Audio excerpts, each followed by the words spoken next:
right, I got one more video for you guys. So one of my friends in a group that I run, he was saying that he liked the way that I brought in the martial arts aspect into the rope flow.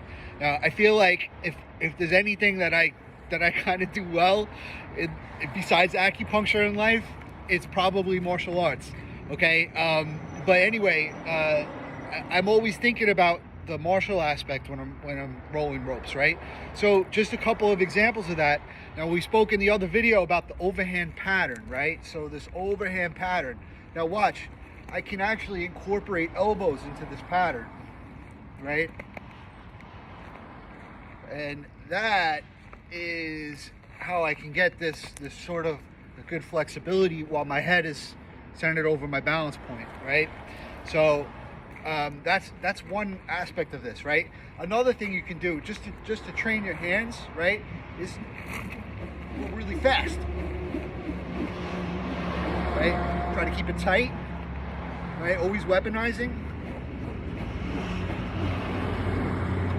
right? You can start to play with these kinds of things, like where you're casting your hands out, casting the rope, right?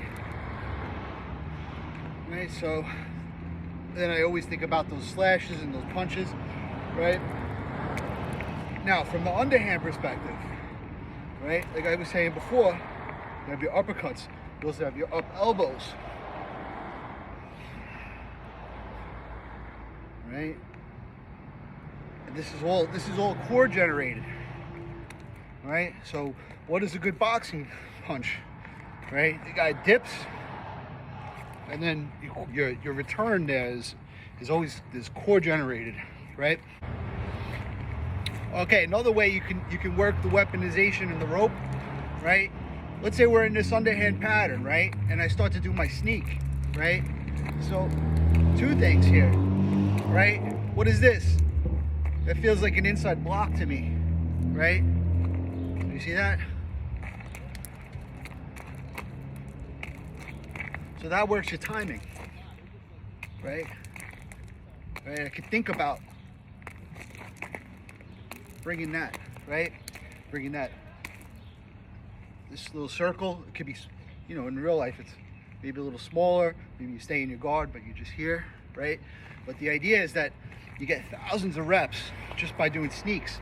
Now the other thing is that when you do the sneak switches, right, this helps you train. This helps you train your footwork. If you boom, right, boom, see that, a little, right? I'm not going 100%, but you get the point, right? Basically, I'm using my quick feet, landing on balance, and then I can strike from there, right? You know, and then okay, so that was the underhand. Now if we do the overhand sneak, right? So watch. Oh, what's that? That's my hand moving that way now. So I got this wax off kind of thing with that, right? Like Karate Kid wax off. There you go. Right? So I'm thinking this, right? Whatever that might be. Again, you got so much so much space to practice this stuff when you're doing it, because it's real low impact work, right? So here, I'm gonna go overhead. So it's the work is so low impact, right? But I get thousands of reps, and I'm trying to make it perfect, and I'm trying to keep the rope, you know, looking good. It looks true, right? It's, as David Weck says, if the rope is true, so are you. There you go, right? So anyway, thanks a lot, guys.